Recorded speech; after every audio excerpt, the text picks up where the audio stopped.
Silver Eye Society.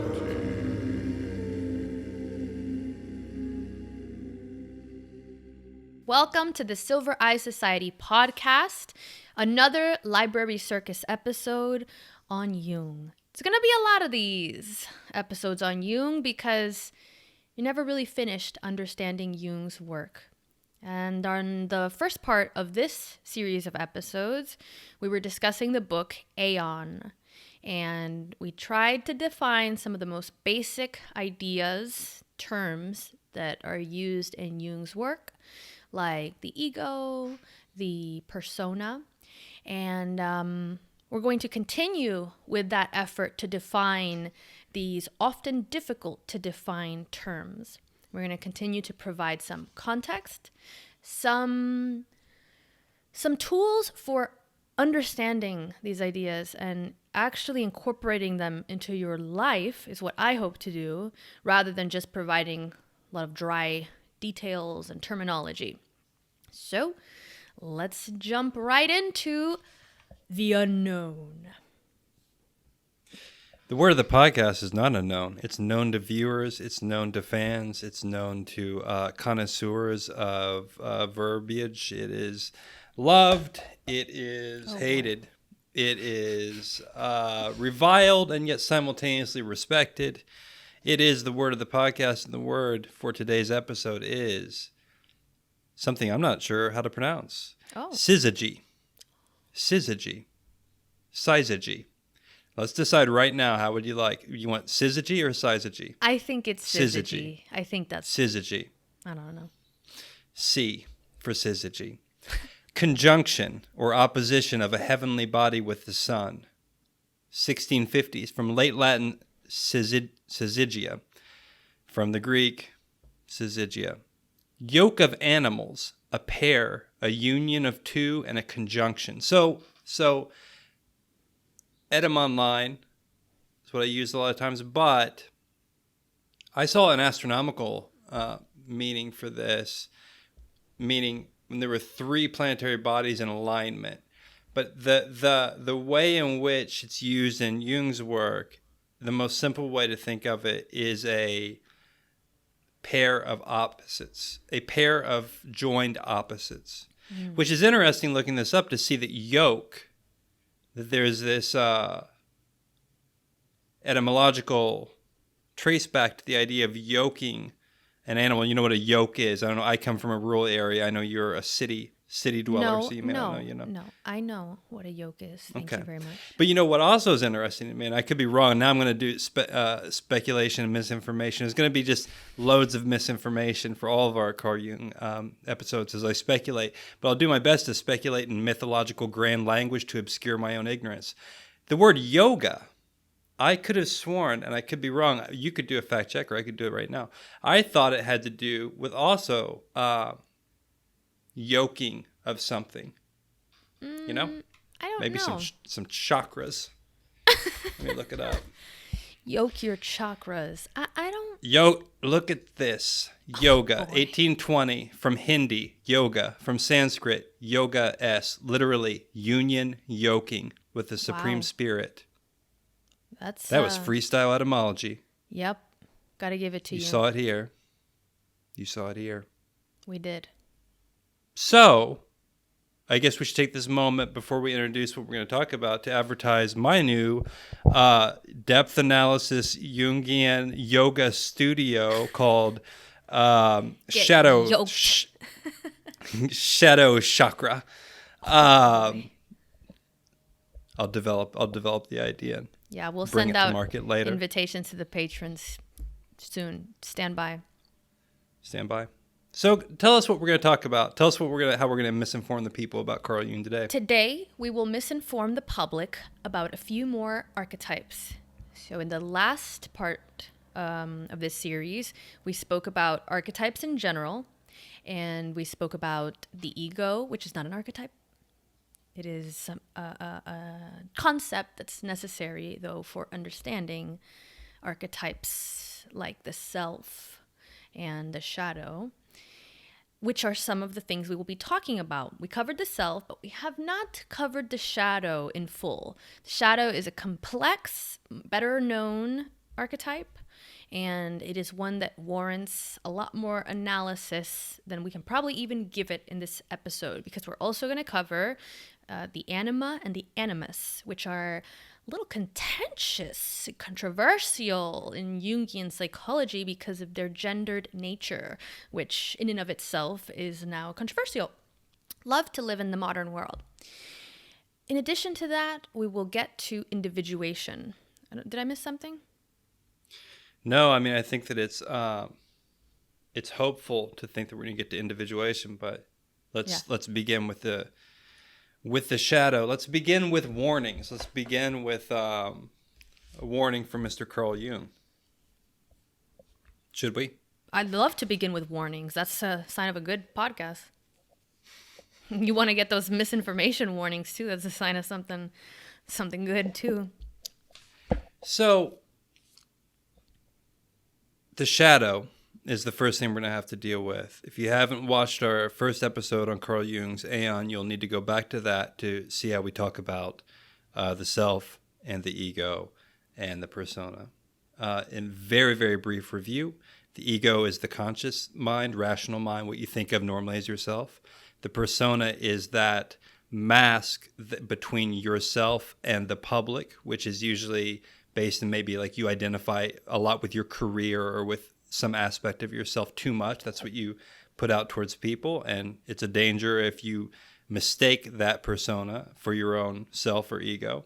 And then we also talked about the self, and we're going to be moving around this idea of the self a lot because it's very difficult to completely grasp, but it is the totality of both the conscious and the unconscious elements in the human experience. Maybe that's one way of looking at it. And it's so now also please. The true self. It's more you than your ego, and it's certainly more you than your persona. It's the youest you, and there's something delightful in the fact that a large part of the true self is also unconscious, in that it implies that there is always this inherent unknowability to you. We know ourselves in a certain capacity, and the ego is the sense that we know all of ourselves, but the ego is just what we know of ourselves. But the unconscious is what's the part of the true self that we overlook when we're fully in the ego. But I like that idea. That's also important for the true self, is that you never fully arrive at it, because you can never fully become conscious of everything that's unconscious. There's always going to be this unconscious aspect to the human. So now we descend. Oh boy. We descend into the shadow and the anima and the animus. The shadow. First step on our descent. First step on our descent is the shadow. Now, and the warning, which I told you all I would give. I have to find it. Oh, yes, please do. And also, before the warning, a note on the language that we're going to be using, because the question, some people will say, this isn't science, this isn't rational, this discussion is pseudo-religious or something like that. A quote from Jung, page 15, that's how far we've gotten so far in this book, 13 rather. Therefore, in describing the living processes of the psyche, I deliberately and consciously give preference to a dramatic, mythological way of thinking and speaking, because this is not only more expressive, but also more exact than an abstract scientific terminology, which is wont to toy with the notion that its theoretic formulations may one fine day be resolved into algebraic equations. Was Jung following the science? We don't know. Jung was a science denier. Okay, clearly. Jung is the science. So I mean, he is. So that actually wasn't the warning. The warning was that was just we're talking in a certain way. We're speaking in terms that sound mythological and all that, but stick with us. Stick with us. So he talking about the shadow. He warns Um, what one is up against here is the kind of fateful misunderstanding which under ordinary conditions remains forever inaccessible to insight. It is rather like expecting the average respectable citizen to recognize himself as a criminal.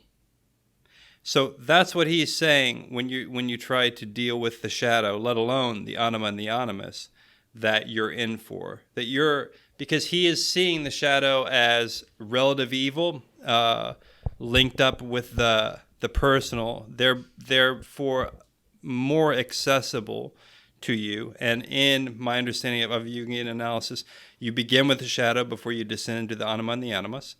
You have to. And so we talked about these strata of the self. Here's you up here, you, the ego, something like that. You go down to the shadow, then lower depths is the anima and the animus. But he's saying, so the shadow is the more personal unconscious. He says that our moral education prepares us somewhat to deal with the shadow because, as you pointed out, these are, well, he calls it relative evils. And then when we get to the anima and the animus, he calls those absolute evils. That's interesting. I wonder if relative, do you know why it's relative and then one is absolute? Okay, yeah, we're getting ahead of ourselves. Okay. We're already talking about which ones are evil. We haven't even defined them yet. So right. I have a sense that perhaps the relativity of the shadow's evil is because in part the shadow is dictated by culture, because what is relegated to the shadow, which is essentially the unconscious, it's what we don't identify with within ourselves, but it is still something that is within us. So some weird thing that you do that you kind of sometimes you do it or whatever, if I don't know, like some bad impulse, quote unquote bad. And the thing about this is that how we define certain things as bad and put them into the shadow is largely dependent on your culture, your situation you were raised in. So you can think of like an overly nice person who they grew up in a household that their parents always scolded them every time they indicated dislike or a strong emotion. The idea of strong emotions or dislike ends up getting relegated to the shadow. Not always, but in this scenario, we can imagine where you learn that certain things are not acceptable. Some of those things are valid in the fact that they're not acceptable, which might be you have a 6-year-old male child and he goes to throw a toy at your 4-year-old male or little girl. And so you say, oh, we don't throw things. Your sister is smaller than you and she's fragile. Be careful. So we learn in that instance that aggression, violence against more weak individual is wrong. And so that gets relegated to the shadow. And that's legitimate. You don't want to, foster that kind of aggression per se. But like the previous example, there's also a way that it's like just strong emotion that the person ends up learning is negative and they relegate it to their shadow. So I think that there's something correct about what you said in terms of maybe touching on the idea that the relative evil has to do somewhat with the culture, but there's another part I'm going to disagree with you on. But that's because the ego is subsumed to a large degree within your culture. But if it's true that the shadow is an archetype, and if it is true that an archetype is implicit within the human being from birth, then I don't see how it could be true that the culture, which any human being at any given time, which changes, would actually be in direct relation to the shadow. I think it's more something like the culture is in direct relation to the conscious ego, and then the conscious ego, one step down, is in contact with the shadow. And so perhaps the contents then of that, because because when we get into the concept of projection, Jung is going to say the shadow does create projections somewhat, but it's actually usually not the shadow. It's on the deeper level of the anima and the animus in which projection occurs. So and again, we're working this out because neither of us are Jung experts. Yeah. I am a Jung-inspired yoga instructor. Please. And seller of crystal therapies. Yeah. geocities.jungiancrystaltherapyyoga.com.biz. Yep. We gotta have fun. We gotta have fun because gotta have fun when you're talking about the shadow. Well, listen. When you're talking about absolute evil. Keep it light. The thing about that is that I don't think I'm trying to understand it if you mean I don't think society creates the shadow. It's that what gets put into that unconscious realm is partially influenced by your society. Not per se your society, can also be your experiences, the people close to you in your family. And so what are we doing? Let's define the shadow. We haven't really. Would you like to do it, or would you like me to do it? Okay. So let me get these notes here. So basically, the shadow is, how can I say? It's the closet. It's the closet of the mind and the soul, right? So it's where the things that we don't want to identify with or face or feel wrong for experiencing get sent. And so this can be ideas, desires, or flaws. So it's not even some defined thing like only your impulses. It can even just be a thought. And it doesn't have to be evil per se either. And that's why I think he says it's relative evil. Because you might relegate to the shadow, which is to your unconscious. So a thought, which is you'd have this thought for an impulse of, I really want to quit my job and move to a small town on the beach and start selling crystals and having dance therapy sessions. You might maybe start a little yoga studio. Exactly. You might have that impulse, but you might immediately identify that impulse as bad, irresponsible, silly, something you'd be mocked for. And so before you even truly consider that thought as a possibility, you immediately whoosh it away and it goes into the unconscious. So that's kind of the difference in a way between the conscious and the unconscious, is like that actual grappling with something and that kind of impulse or just a little seed that immediately gets covered up and thrown and put out of conscious light. And that's why there's all these metaphors of consciousness and unconsciousness as day versus night, light versus dark. And so the shadow is that dark side. I mean, again, yeah, shadow is also another metaphor for that. What's cast in shadow. So that's I think a solid definition of the shadow.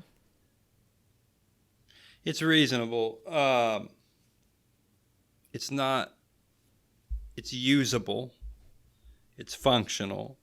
I'm not sure if it has the grandeur or mythology which I require of it. But well, feel free to infuse it. I will. In this book, Aeon, which is what we're dealing with, the chapter on the shadow is only 3 pages. And oddly, the bulk of it's taken up in discussion of the projection-making capacity of humans. But then in the next chapter, when he gets into the anima and the animus, he seems to switch gears and say, no, that's actually where the majority of the projection is taking place. And so I think that what you're saying is about right. There is something, though, that is a little more serious about it than like a life decision. He thinks of this as morality. He thinks of these as moral choices to face these types of things. And that he says, so he seems to say that for the most part, you're right. People are putting their inferiorities, all this, the repressed contents to some degree, they're storing it there. He actually says briefly that some people store the good aspects of their personality. I'm so wary and careful now because I use a word like personality, which we kind of throw out as an ill-defined thing, but it's actually a term.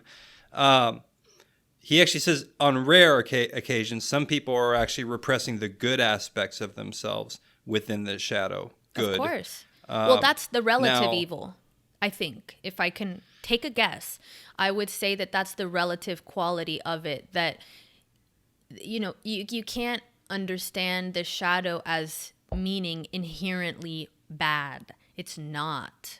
Like I said, there are a lot of things that can be considered unacceptable, which is what gets them cast out of consciousness about ourselves, that actually aren't inherently unacceptable, but may be unacceptable in culture, may have been unacceptable in the situation we were growing up in, or may be deemed unacceptable to us, by us, and not necessarily some outward objective law or morality that comes outward.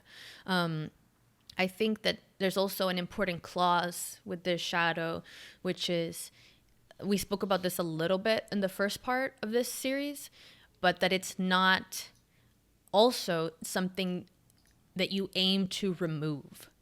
The shadow isn't something you can ever get rid of. And it's not something you're supposed to aim to get rid of. It is something you're supposed to face, hence the term integration. But even that integration, that term integration, doesn't imply the removal of it. It implies becoming aware of even just its existence, which I guess you could say, there's these tools that are useful in dealing with these ideas and integrating them into your life. And one of them is curiosity. Curiosity is something that seems to me increasingly rare in culture. Not that it's ever been extremely rare, but it's a little surprising how lacking in curiosity we are, considering that we're rather safe as a society to question things. Consider we don't live under a monarchy, you're not going to get executed by firing squad for questioning the existence of God or something, or the king. There are situations where it was definitely more dangerous to be curious. But curiosity is one of, if not the most important tool to apply, to engage with these ideas. So the shadow, you're not going to do shit with the shadow without curiosity. That's the whole process by which one becomes individuated, is by facing oneself. That's why I'm very suspicious and disdainful of the constant debates and all the ridiculousness that goes on in pop culture and social media and the news, all of it.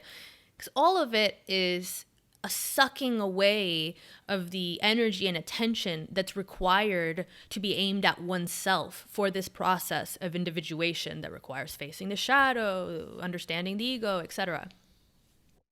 So another note on the shadow, Jung conceives it as, if you are a male, then your shadow is going to be male. And if you are a female, your shadow is going to be a female. This is going to be flipped when we talk about the anima and the animus. But that is what he sees it as. And I think that you're right. I think this is a decent working definition of what it is. And, we can descend further if you like. There does seem to be, I think maybe that word relative evil does have to do with proximity to the ego itself, though. That this archetype lies on a more shallow strata, than the anima and the animus. And so, in other words, we're going to be descending lower into the unconscious when we explore the idea of the anima and the animus. Okay. So he says that he says that anyone who kind of has the courage to face the shadow can do it with relative ease compared to getting farther down into the muck of the anima and the animus. And that makes sense considering the shadow is one of the more popular ideas that has escaped Jung's theories and been able to be engaged with without, direct knowledge of his work. So if you look up anything on Jungianism, you'll find a lot on the shadow, the ego, the self. But as it starts to get a little more complex, including with the anima and the animus, things start to get fractured, and the simplified ideas on it start to fade away. So a little more on the shadow. It's also a testament to the importance of that element of the personality, and to understanding it not as a negative entirely, that it's also considered a root of creativity. And I think that this is one of the more interesting ways to understand the shadow, is that it kind of explains in a way the whole stereotype of destructive artist, right? Because when you start to engage with these unconscious ideas, or ideas that are more from a darker side of you, there's a little bit of danger there. And it's also maybe a sign of an artist that's doing serious work when they offend the general culture, because all great artists have always been at odds with the larger culture, which makes sense if you consider that the larger culture is generally far more out of touch with their own unconscious and that side of themselves. The larger culture is going to be generally the lowest level of individuation. That's why I think you see always this idea of solitude as being so important for personal growth and enlightenment. You have to get away from that de-individuated larger culture to follow that process within yourself. But the artist that goes along that path then becomes highly at odds with that culture. And so that's another positive idea of the shadow, is that it contains the material that can be extremely lucrative in terms of a creative sense. But there's a danger in dealing with that. And that's, I think, why you have that tale of the self-destructive artist. Maybe. Yeah, I mean, I think there is something to that, what you just said. But in theory, though, dealing with the shadow should lead to what Carl Jung would say is a positive outcome, as opposed to this destructive... Dealing with the shadow successfully. Right. There is a possibility for shadow possession, which is you become, I guess, dominated by all the things that you repressed, And so I think that the best characterization of like that shadow possession, that possibility for destructiveness in dealing with the shadow, is like the character of a criminal, someone that has over-identified with the kind of violent, sadistic tendencies that as a society we generally repress.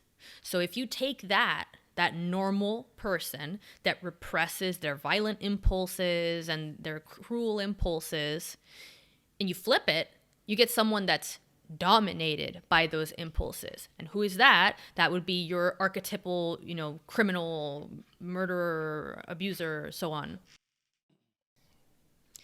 But yeah, there's something to that. Okay. do you want to go on that, or do you want to talk about projection of the shadow really quick? Well, I think projection needs to be relegated to the discussion on the anima and the animus, because the way I read Carl Jung is the projection rarely actually emanates from the shadow. It's more on this deeper level of the anima and animus. But let me read you a brief passage that might sum up a little bit of this, and then you can decide for yourself where you want to go with it. It's not entirely brief, but I'm going to read it anyway. Okay. I mention all this just to illustrate the order of magnitude to which the anima-animus projections belong, and the moral and intellectual exertions that are needed to dissolve them. Not all the contents of the anima and animus are projected, however. Many of them appear spontaneously in dreams and so on. And many more can be made conscious through active imagination. Now that term right there is something that Catching, I think, relates to your idea of the artist, but to move on. In this way, we find that thoughts, feelings, and effects are alive in us, which we would never have believed possible.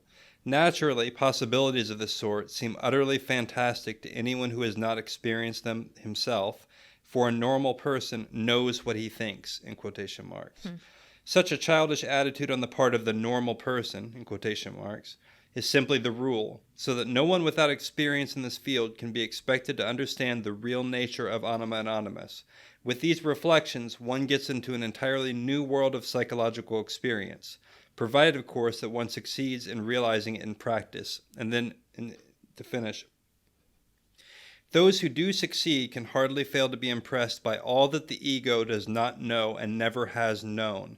This increase in self-knowledge is still very rare nowadays, and is usually paid for in advance with a neurosis, if not with something worse. So he seems to say that the projections and the danger inherent to descending to the level below the shadow, which is anima and animus, that's where you're going to run into the most trouble, the most struggle. It's odd the way it's written. It's for anyone who ends up picking up this book and reading it, it's so odd how the shadow only has 3 pages on it. Yeah. And but it is probably, I would think, one of the most popularized concepts of Jung. But I think what's almost interesting about that is how easy it might be to be attracted to the notion of the shadow itself for the wrong reasons. What do you mean? There's a romanticism and self-destruction. So when you talk about the artist being self-destructive, there is in our culture a romanticism with that. Think of the myriad of examples of musicians that have killed themselves, or pop culture figures, whoever it is, right? There's a kind of romanticism to that, though. The die young, live fast, all that kind of thing. The reality of it is not romantic. Kurt Cobain's dead body, if you actually had observed it, probably wouldn't have been a very romantic sight. But the mythology that comes out of that, all that. So I think that this is speculation. I'm just guessing. This kind of tendency, it's a little dangerous, I think. Like the shadow is still something to be dealt with, and not to be romanticized, and not to be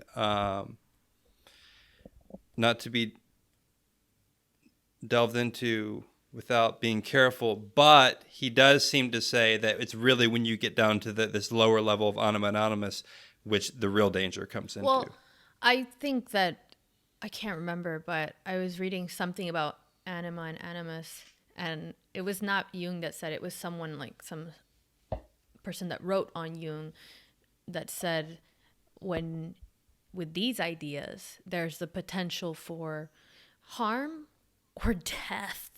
I remember being like, what? Death? My God. So I think that's what you're getting at, is that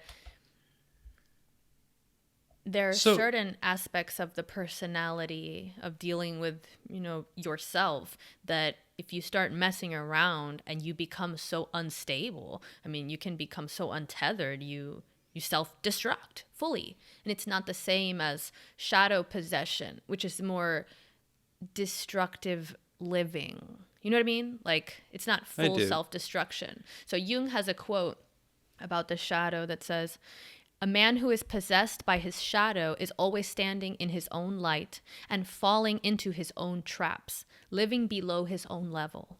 So contrast that with the idea that we're talking about, the danger in the anima and the animus. The shadow is more, you just become a shitty person, you know? Right. And right. so, and that's still a real problem because you're going to cause real harm to people. But it seems that this is the more tame version of the danger because it's your unconscious also. See, when we're going to get into the anima and the animus now, that's part of the collective unconscious. Or the anima, the animus is a link to the collective unconscious, whereas the shadow is contained within the individual's unconscious. It's not entirely. It's shadow? like the first subway stop to the lower depths of the anima and the animus, because it can't be entirely personal. Otherwise, it wouldn't be an archetype, and it is an archetype. So it is unconscious, and to a degree. Well, I could be wrong about that. I need to separate that out because I'm going to hold off on saying that it's not entirely personal. It does seem to appear to be kind of personal too, because it's the same gender of the subject person. But and there's I think the that personal unconscious, and then there's the collective unconscious. So right, but I think every archetype is. But the true self is an archetype too, right? But that's not part of the collective unconscious. Yeah, because the true self encompasses these archetypes themselves. The true self encompasses the higher order, we could call higher order things, super ego and good, but also integrates. Remember the image I said earlier of an egg or a ball? Like, the lower level of that does encompass these things also. But again, this is this is where I don't think we want to spend too much time. This is where you get caught in those definition traps with Jung, and like mapping. where you just got to feel it. You just got to go to you just got to buy your crystal and feel it, Yeah. Well, okay. Anima. Whoa. Animus. Whoa. Slow down there. Just a note on the shadow. Another note on the shadow. I'm the person that's like, the shadow, all about the shadow. But the shadow is one of the ideas of Jung that I'm actually more acquainted with, so I have more to say on it. I have a theory about the shadow. Maybe you can. Oh, I broke my nail. Jesus. It's real bad. It's a bad one. Listen. So we talked about how the shadow can also be a root of creativity, which implies that it's not inherently negative. But the shadow, we also spoke about how it, like the self, is an ongoing process always.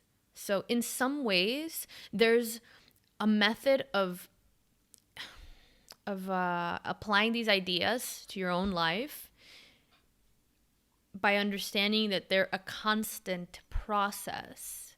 So it's not something you just do and you're done with, or you learn and then you figured it out.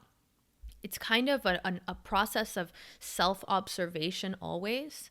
And I think it's a very interesting thing to be constantly going back and forth between these ideas of the shadow, the persona, and the ego, and the self.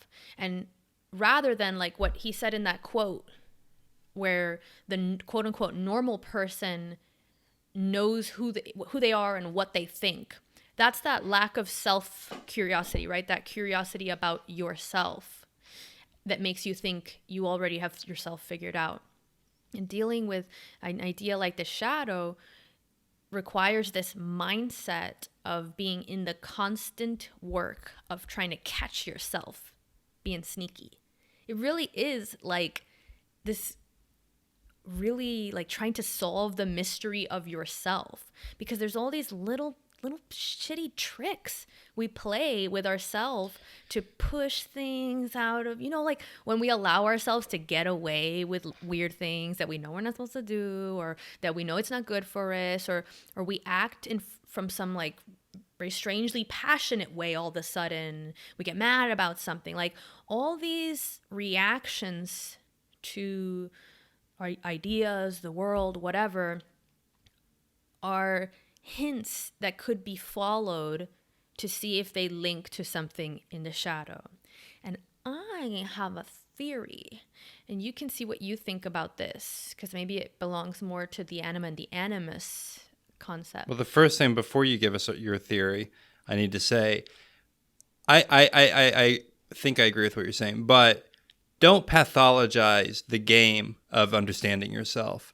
Don't always look at it as a fun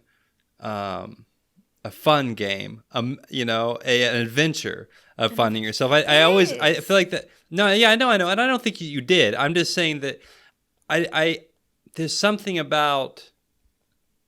No, I think it's fun to characterize yourself as a little devious, because that's what it is. I'm always thinking, sure. Like, I always find myself and I'm like, so, that's what you're trying to avoid, or like, oh, this is what's been hiding under that weird feeling.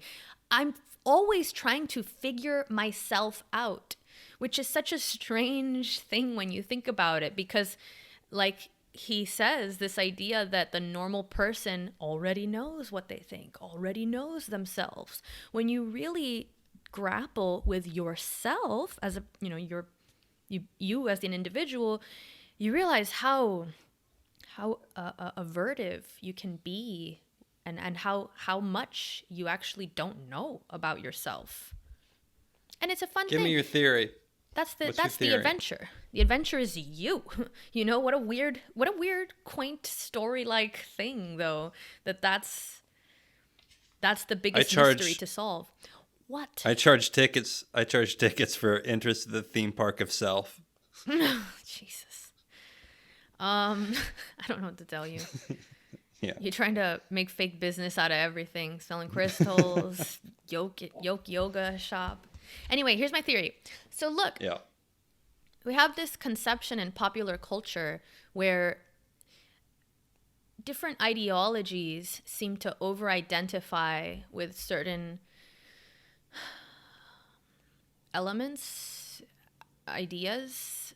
I'm particularly thinking about kind of the neo-left with its obsession with goodness and kindness and protection. And I wonder how much you can look at that and see it as a function of lacking that facing of one's own shadow. Because you have these ideas, like these ideologies that are supposed to be so compassionate, but what do they end up doing? They end up becoming exactly what they condemn, which is they end up becoming oppressive, divisive, violent. I mean, and they're the most utopian of ideologies. So it's almost this incredibly compelling Dr. Jekyll and Hyde thing, where it's like the system purports to be so compassionate and caring and out for the underdog, and yet it becomes the monster. It becomes the boot that crushes the individual. I wonder how much that's like this, because we spoke about in the first episode how part of the importance of understanding Jung's ideas and applying them for yourself is that when an individual doesn't deal with themselves, they can become a danger. But when a society doesn't deal with itself, when it sinks lower and lower into the darker sides of unconsciousness, it becomes a harm too. And that's when you get, rather than one individual doing a violent act, you get an entire society starting a war, starting a genocide.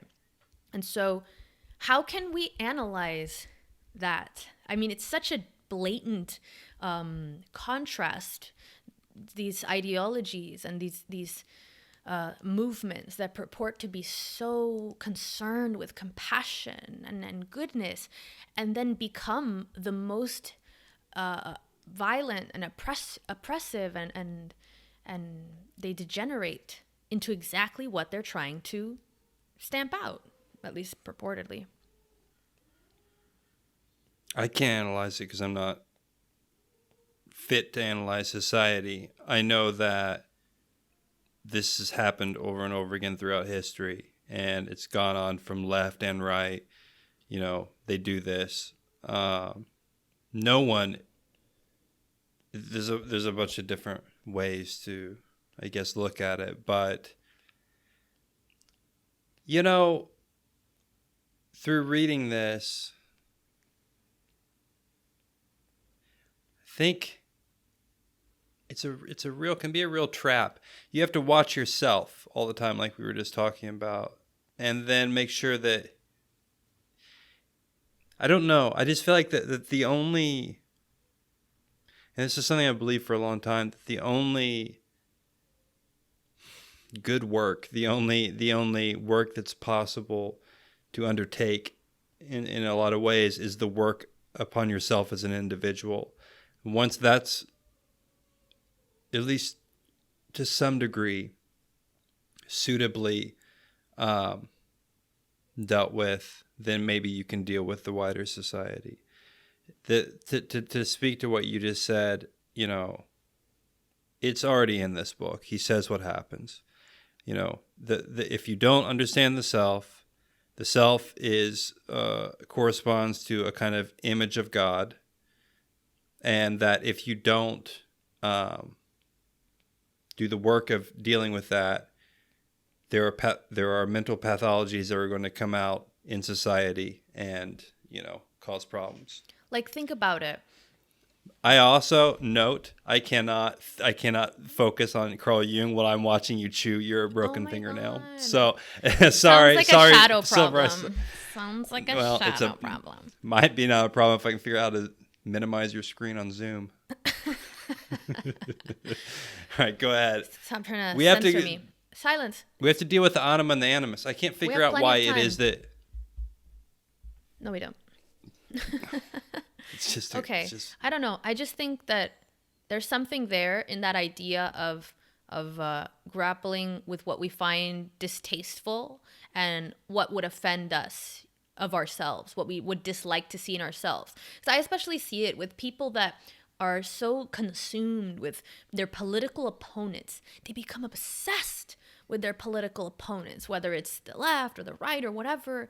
It's almost like they're attracted to them, not in a sexual way, but I mean like a moth to a flame way, like truly gripped by these figures that they supposedly hate.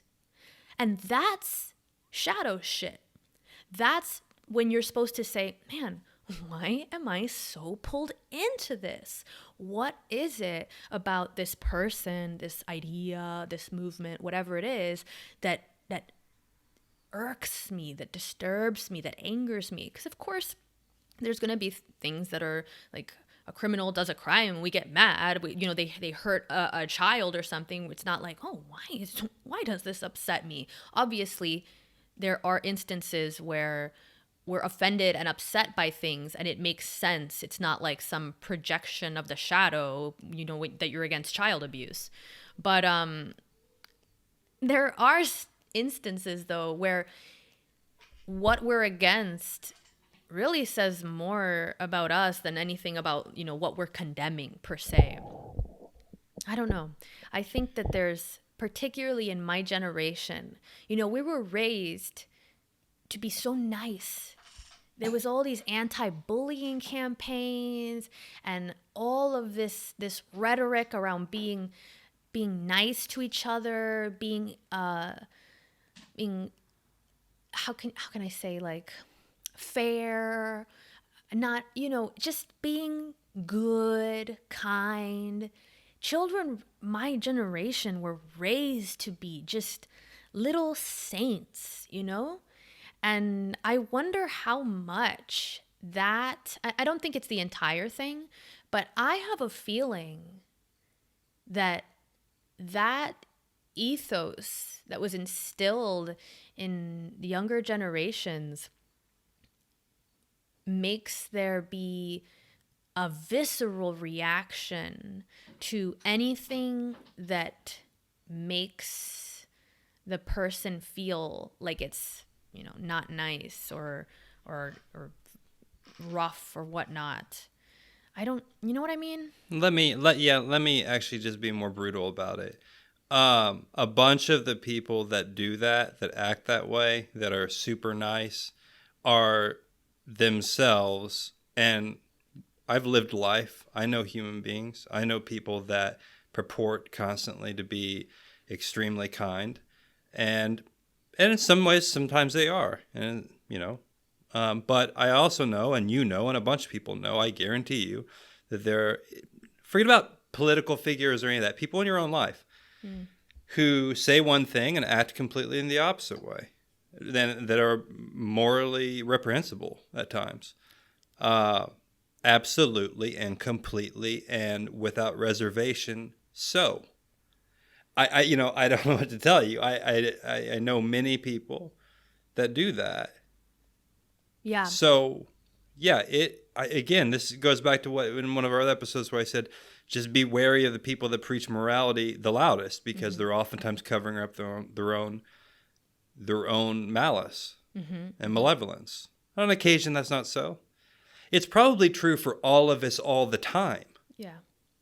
I can't accept myself technically, and you can't either. I suppose I could say, well, maybe I have faced the shadow a little bit more, and in doing so, not subdued some of the projections or whatever that would come out. But I mean, we're all in we're all stuck here to some degree.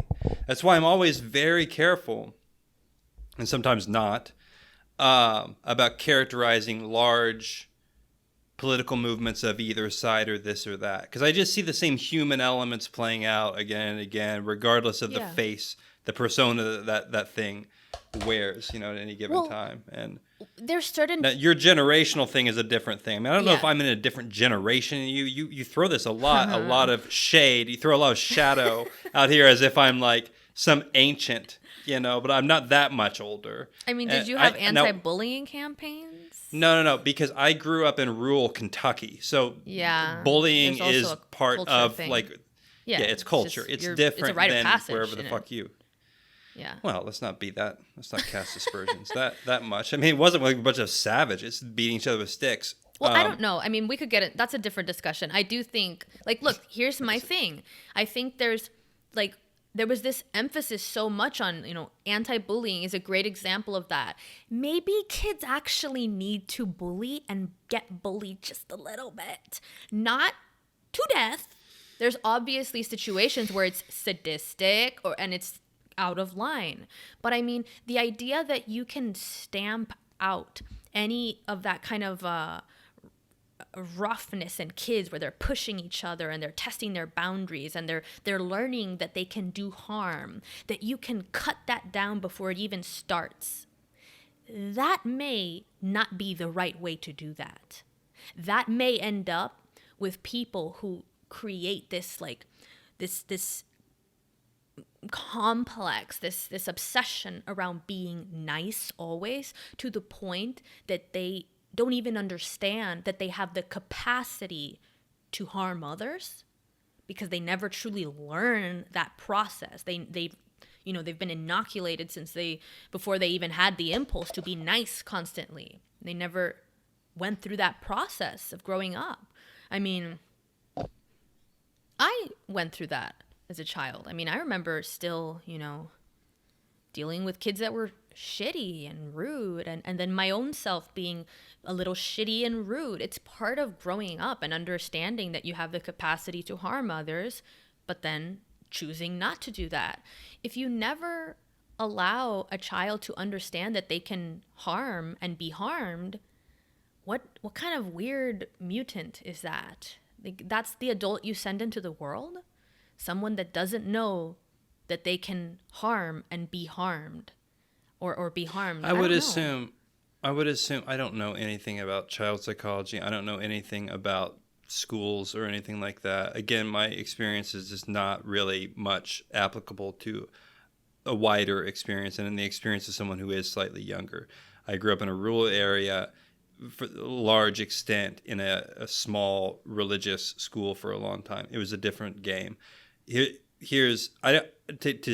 help out the steelman the argument of the people that are into anti-bullying, I would say that you do want to try to mitigate the worst instances of that type of behavior, which leads to children like killing themselves and stuff. I agree. One wants that. No one has ever wanted that. Yeah. No one has ever desired that. Now, the manner in which that's being done in schools, I don't know. I'm not an expert. It bores me. I don't care what you do with your kids in school, honestly. But if I had to guess, they probably went overboard a little bit of it because of the horror of real things. Of when I grew up when I did go to public school also, you know, there was a kid that killed herself in my public school. I remember that, you know. That's a sad thing. You know, a 16-year-old girl, she killed herself. I recall that. Wow. These are horrifying things. And so I understand the desire to try to work out a way for people to not do that to one another. But yeah, has it gone overboard? Probably. Are some of the rules dumb? Probably. I don't know. Again, it's just not my... There's probably not a perfect way of doing this. You know? Well, no, I just think that I'm not trying to get into the details of anti-bullying policy, but rather see it as an example of going too far to one side in trying to correct something that's a valid problem. You know, you don't want children to be terrorizing each other in school, but at the same time, you don't want to create this culture of kids that don't even know what it is to terrorize because they've never worked that out with each other. You know, like, so look. I'll give official advice. Do you want official advice? Do you want me to speak officially? I don't want advice on I will officially parenting. speak. I'm going to officially speak in the capacity of the National Education Conglomerate or whatever it is. Make up a name. I don't know. Yeah, I don't know, Israel. National Teachers Union or whatever. Here's what I think the new policy should be. All children should be taught that they are monstrous, demonic, hateful, potential project. We go back to Lutheranism. Well, okay, I'm joking, obviously, but here's the thing. So you say, well, the problem is that children are being inculcated with this notion that they're good. They must be good, right? Mm-hmm. But everyone knows that's a fucking lie. People aren't good all the time. At best, they're good. Neither are children. More. No, because they're people. Children are people. Exactly, I don't know. Yeah. We didn't even have a concept of children until after the Middle Ages. In the Middle Ages, look at medieval art. How they represent children. They're miniature, they're like haggard, old, 30-year-old faces on peasant medieval children, but just on small bodies. So the whole notion of childhood is developed later. Put that aside for a second. You know, to bring about to Carl Jung, I don't know why we were off on the anti-bullying child's shadow. The children's shadow. I'm going to set up under the Department of Education children's shadow integration program, and I expect some funding to be forthcoming. And we'll teach the children that they are monsters, but that's okay. They just shouldn't act that out. They need to understand the child monster shadow within, and then therefore not bully their comrades. Teach them to look into the void. Like, children should be looking into the void. That's what I'm trying to say. All right, I'm going to... You're not wrong. You're really not wrong. I mean, I'm joking about it, but you're actually... No, there's aspects to what you're saying that's true. I you know how I am. I'm very... I don't really do solutions for society. Like I don't have a solution. I'm not asking for a solution. I'm trying to talk about problems. Okay, I think. Well, then I want to give the solution. You know, and my solution is the Children's Shadow Integration Department. The Nietzschean Center for Staring into the Void Preschool. Why start that? Why not start even earlier? In the womb. Know? The void? Yeah. Isn't the womb kind of a void? Maybe. So look, man, I think the problem now is that we've done an entire episode on the shadow. And so is it possible that we'll have to just come back to an episode on the anima and the animus? I mean, if you think that we're going to wrap up the more complicated one. Yeah, no. then that's up to you. It's not going to happen. That's up to you. We can do that. No, but I think this is, no, please. The anima and the animus is a gender debate. It's going to be a mess.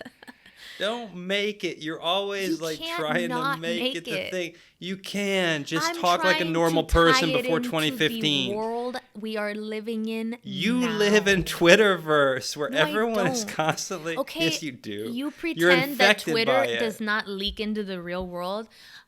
Enjoy that. I want to enjoy it. I won't allow it. It's not the fantasy. It's real. It's not the fantasy. Okay, but you live in Florida. Twitter is California. That's the problem. Like, Florida isn't Twitter, California, but California Twitter. is Twitter. I'm not going to stop trying to pigeonhole me into some sort of anti-California stance. I'm sure it's a lovely It's a beautiful state. Yeah, I'm sure. I like Florida. I chose that path, and that's where I'm going to begin Florida my pilot is the program. shadow of the United States. But it's integrated. California is the ego of the United States. No, it's what would it be? Persona. No, California is definitely the persona. It's that mask. I mean, it's fucking where Hollywood is literally the place where all the actors and people. You're right. Yeah, it's the persona. California is the persona of the United States. What is the true self? It's not real. That's the thing. What would be the United States' true self? Well, it would be an integration of all of the low and the high elements within the country. But do you see what that means? Do you see what we have stumbled upon? What if geographic? No, silence. You integrate the country. That's literally the Jungian analysis of the country's political state calls for unification. Florida and California joining hands. Well, we did that already. That's why we are the United States. We haven't descended into civil war yet. We actually still are the United States of America. There's something, even to this joke, and it is maybe Jungian geography. That's my also new. I'm going to create a new fucking subset. Why not? People make things up all the time. Yes, I'm going to make things up too.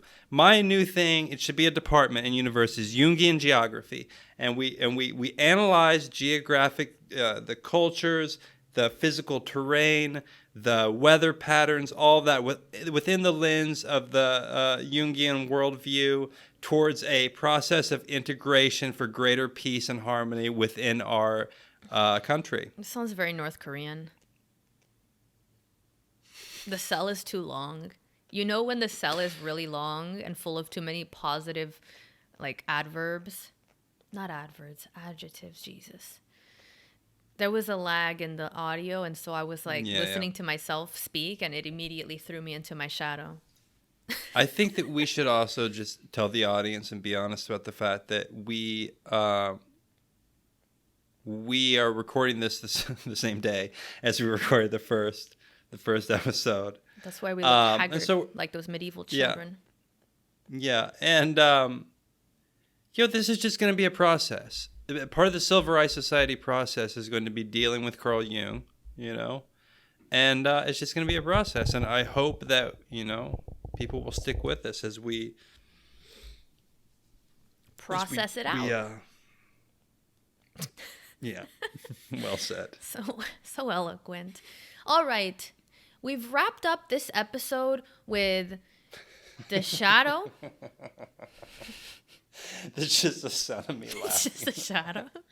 But the shadow is incredibly complex, and it warrants an episode. That's the thing. We are the fools for trying to fit so many different archetypes and ideas into one episode. It's not real. But we've also stumbled on something very important, which I would like to touch on as we sum up. I think that you can look at a lot of the major cultural debates and see them as each other's other half. So when you look at, leftism versus the right and all of this, I think both of them are so obsessed with each other because they offer each other something. you know what I mean? There's something there about like I'm struggling. It's hard. The audio is lagging, and so I'm like really losing my mind over here, hearing myself speaking in another time zone. But unify the country with depth psychology. Why 4 time zones? Let's have 1 time zone. Like China. Carl Jung. Yeah. Well, I don't know if that I thought it was Russia. No, they only have 1 time zone because they don't give a fuck. Yeah. Okay, that's real. So Carl Jung didn't even believe in temporal, causality or anything. There you go. Therefore, the Jungian Institute for Geographical Investigations would like to submit a formal proposal that we eliminate Eastern Standard Time, Central Standard Time, Mountain Standard Time, Pacific Time, and just have American time. American time. It's American time. Whew, I'll tell you, it's going to be a fun ride. I'm enjoying it. I knew this was going to be a challenge to deal with this book. I didn't realize it would take over an hour to discuss 3 pages out of a 300-page book, and the easiest part of it. So look forward to more episodes. I mean, the word of the podcast didn't even get used. Syzygy, I didn't even get to use Syzygy. Oh my gosh, how embarrassing. It's extraordinarily so. Extraordinarily so. It's unacceptable. And I'm here sitting in the darkness because night has descended. Okay, well, I suppose we should sign off. Do you want to do a formal signing off? I would like to do a formal signing off after calling for the Jungian analysis of the entire country.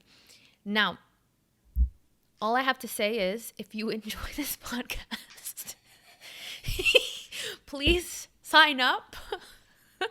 Please join us as we perform Jungian analysis on every state in the Union.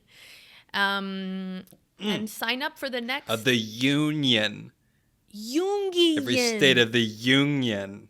Union. Yeah, this is an example in real life time for people to see how far, if you read Carl Jung, how quickly your ego can start to disintegrate. And you can start... Be wary. Come disintegrate with us at the Silver Eye Society. It's fun times. What did you say? It's fun? Yeah. Okay, good. That's where we'll cut it. Okay. It's fun, though. It's fun.